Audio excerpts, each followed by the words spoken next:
আজকের ব্লগটা শুধু হবে জার্নির ব্লগ। মানে আমি এইখান থেকে সুন্দরবনে ঠিক কীভাবে কোথা দিয়ে কী পরিস্থিতির মধ্যে দিয়ে গেছি শুধু সেটাই দেখাবো। আরেকজন ম্যাডাম তো সকাল থেকে এত পরিশ্রম করেছে যে ট্রেনের মধ্যে ঘুমিয়ে পড়েছে।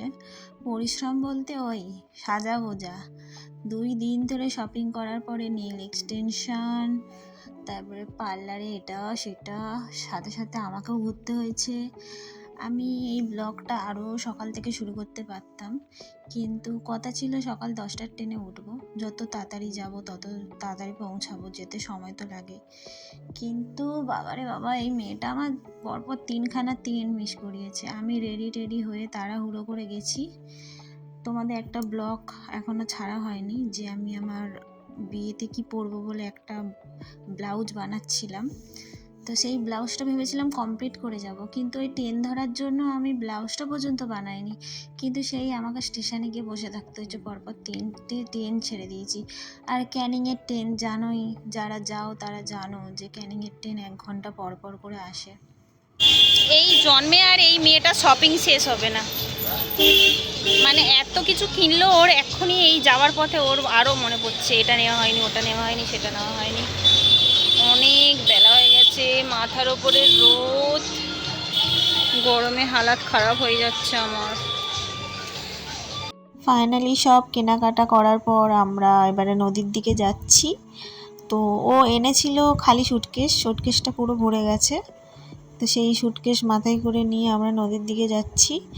তো আমরা পুরো প্রপার নদীর ওপর দিয়ে একদম যাব না। যদি প্রপার নদী দিয়ে যেতাম আমাদের 2.5 থেকে 3 ঘন্টা লাগতো যেতে, মানে সেটা শুধু নদীর ওপর দিয়ে যেতে হতো। কিন্তু যেহেতু এই সময় নদীতে প্রচণ্ড ঢেউ হচ্ছে, সেই ভয়ে আমাদের আর নদীর পথে নিয়ে যাওয়া হচ্ছে না, ওপর পথ দিয়ে নিয়ে যাব। শুধু এই পার থেকে ওই পার একটুখানি খেয়া করে যেতে হবে, এই আর কি। তো এই যে গলিটা দেখাচ্ছি, এইখান থেকে যদি 2.5 ঘন্টার পথটা যেতাম তাহলে এইখান দিয়ে যেতাম। যেহেতু এখান দিয়ে যাব না, অন্য পথ দিয়ে যাচ্ছি।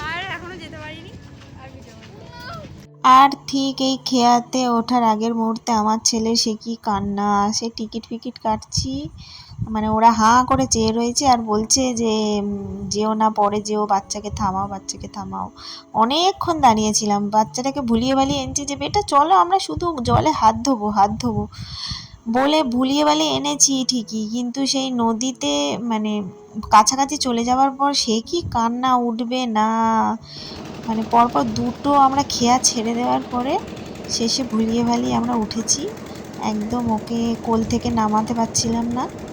তারপরে ওকে একটু সাহস দেখিয়ে বললাম যে বেটা তুমি আমার পায়ের কাছে বসো, আমি আছি, ভয় নেই বলে একটু বসেছিলাম আর কি ওখানে। তো পরিবেশটা দেখো, এত সুন্দর ওয়েদার ছিল, মানে গরমটাও ছিল না। ক্যানিংয়ে নামার পর থেকে ওয়েদারটা খুব মিষ্টি একটা ওয়েদার হয়ে গেছিলো, গরম ছিল না। কিন্তু হ্যাঁ, এটা হচ্ছে ঝড় ওঠার আগের মুহূর্ত। এই যে ওয়েদারটা দেখছো, একটু পরে দেখবে ওয়েদারটা কীভাবে ঠিক চেঞ্জ হয়। ঝড়ে আমাদের হালাত খারাপ হয়ে গেছিলো। এই সময় রীতিমতো মানে আমাদের ওই সাইডে, মানে কলকাতার সাইডে ঝড় হচ্ছে। ওর বাবা ফোন করে খোঁজ নিচ্ছিল যে তোমরা বাড়ি পৌঁছেছো কি না, এখানে বিশাল ঝড় হচ্ছে। তো আমরা ভাবলাম হ্যাঁ আমরা পৌঁছেই যাব, কেননা আমাদের বেশি সময় নেই। কিন্তু না, আমি যেটা ভেবেছি ভুল ভেবেছি। অ্যাকচুয়ালি আমি এসছিলাম যখন, তখন তো ওই নদী পথ দিয়ে গেছিলাম, 2-2.5 ঘন্টা পরে পৌঁছে গেছিলাম। আর এটা যেহেতু ওপর পথ দিয়ে যাচ্ছি, একটার পর একটা গাড়ি চেঞ্জ করতে হচ্ছে, অনেকগুলো গাড়ি চেঞ্জ করেছি আমরা। তো গাড়ি চেঞ্জ করতে করতে ঝড়টা আসা শুরু হয়ে গেছে অলরেডি, হালকা হালকা হাওয়া বাতাস দিচ্ছে। তো আমরা শুধু ভাবছিলাম যে হয়তো ঝড়টা শুরু হওয়ার আগে আমরা বাড়ি পৌঁছে যেতে পারবো, কিন্তু না, এদিকে মেঘ যা কালো করেছে আর সবাই যা ভয় পাচ্ছে। ভয় পাবে না কেন, কদিন আগে নাকি এখানে এত ঝড় হয়েছে, গাছপালা ভেঙে তো গেছেই, প্লাস মানে সিমেন্টের ঘর বাড়ি ভেঙে গেছে, ওপরে চাল ফাল সব উড়িয়ে নিয়েছে। সেই জন্য এরা সত্যি আতঙ্কে ছিল, আর এদের আতঙ্ক দেখে আমিও আতঙ্ক। মানে যাই হোক, তোমরা নিজেরাই দেখবে মেঘটা কত সুন্দর কালো করে এসছে দেখো। মানে ফোনে যতটা সুন্দর লাগছে, সামনে এত ভয়ঙ্কর লাগছে। আর আমি জানি না কেন আমার ফোনে মানে এত আলো আলো দেখাচ্ছে, মানে সামনে কিন্তু বিশাল কালো একটা মেঘ করে এসেছিল, এই যে দেখতেই পাচ্ছ। আশা করি এটুকু বোঝাই তো যাচ্ছে ঠিক কতটা মেঘ করেছে। আর কিছুক্ষণ পরেই মানে হাওয়া দেওয়া শুরু হয়ে গেছে, গাছপালা এদিক ওদিক নড়াচড়া করছে, সবাই যে যার মতো দৌড়ে দৌড়ে ঘরে পালাচ্ছে। কিন্তু আমাদের যেতে এখনও অনেক দেরি, আমাদের এখনও গাড়ি চেঞ্জ করতে হবে। তো আমার ননদ বলছে যে বৌদি তুমি এইভাবে ভিডিও করে ফোনের চার্জটা শেষ করো না, দরকারে আপদে বিপদে কিন্তু লাগবে। কিন্তু ওকে আমি বোঝাই কি করে যে এই যে মুহূর্তটা আমার ক্যামেরায় বন্দি করা খুব প্রয়োজন ছিল। দেখো আমাদের ড্রাইভার কাকু পর্যন্ত টেনেছে জোরে যে আমাদেরকে তাড়াতাড়ি পৌঁছাতে হবে। আস্তে আস্তে পুরো অন্ধকার হয়ে এসছে, আমার ছেলে তো ভয় পাচ্ছিল, ওকে আমি হাসিয়ে হাসিয়ে রাখছিলাম। এইবারে আস্তে আস্তে ঝাপটা দেওয়া শুরু করেছে, অন্ধকারও নেমে এসেছে। তো অলরেডি বৃষ্টি শুরু হয়ে গেছিলো আর আমরা ভিজতেও শুরু করে দিয়েছিলাম। আমি আমার ছেলেকে একদম কোলের কাছে নিয়ে নিয়েছিলাম, আমার মাথা ব্যাগ জামা সব ভিজে গেছিলো সব। তারপরে আমরা ঠিক করলাম একটা জায়গায় দাঁড়াবো, মানে যেইখানে গাড়িটা চেঞ্জ করে ওইখানে একটা ছাউনির নিচে আমরা দাঁড়িয়েছিলাম অনেকক্ষণ।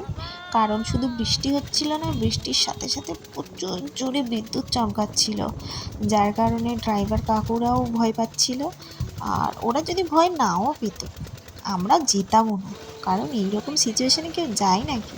দেখতেই পাচ্ছ, দেখো আকাশটার অবস্থা দেখো, মানে এরকম খোলা আকাশের নিচে থাকা তো একদম মানে খুবই রিস্ক। তারপরে যাই হোক আমরা এরকম যেতে যেতে গিয়ে একটা জায়গায় আমরা সত্যি সত্যি দাঁড়িয়ে পড়েছিলাম, মানে আর যাওয়া সম্ভব হচ্ছিল না, প্রচণ্ড জোরে বৃষ্টি চলে এসেছিলো।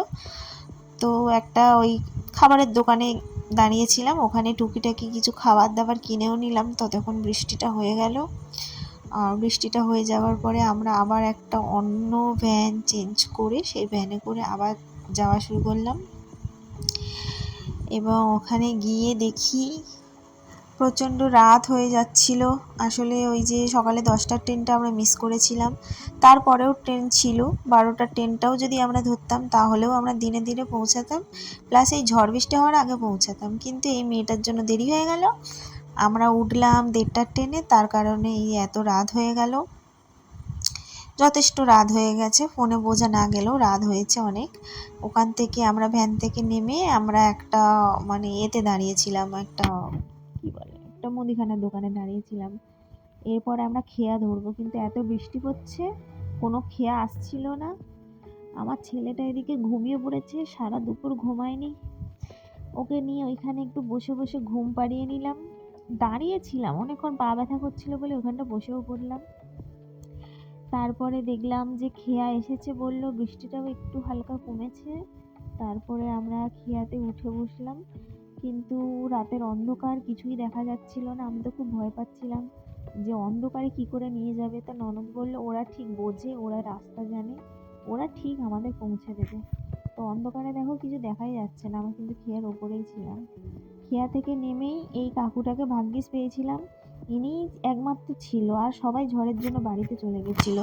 তো এনাকে অনেক রিকোয়েস্ট করার পরে আমাদেরকে মানে বাড়ি অবধি পুরো পৌঁছে দেয়। আর বাড়ি এসে দেখি একদম কারেন্ট নেই, মানে সেই বিকেলে গেছে আর কারেন্ট নেই, আর কখন আসবে কেউ জানে না। সত্যি সত্যি সারা রাত কারেন্ট আসেনি, তারপর আমার ফোন সুইচ অফ। কালকের পর থেকে এক্ষুনি আমি এই ফোনে হাত দিতে সময় পেলাম, কারণ কালকে যখন এখানে আসি কারেন্ট ছিল না।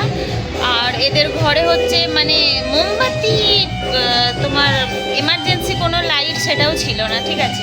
কারণ এখানে নাকি কারেন্ট সেরকম একটা খুব একটা যায় না, মানে গেলেও হয়তো সাথে সাথে চলে আসে, ঠিক আছে। ওই জন্য এখানে কেউ মোমবাতি রাখে না। তো ফোনের ফ্ল্যাশ আলো জেলে অনেকক্ষণ আমরা কাটিয়েছি, কিন্তু তারপরে একদম সবার ফোনে চার্জ শেষ হয়েই গেছে। সেই জন্য দোকান থেকে গিয়ে মোমবাতি কিনে এনেছিলাম, কিন্তু ফোন আমার সুইচ অফ হয়ে গেছিলো।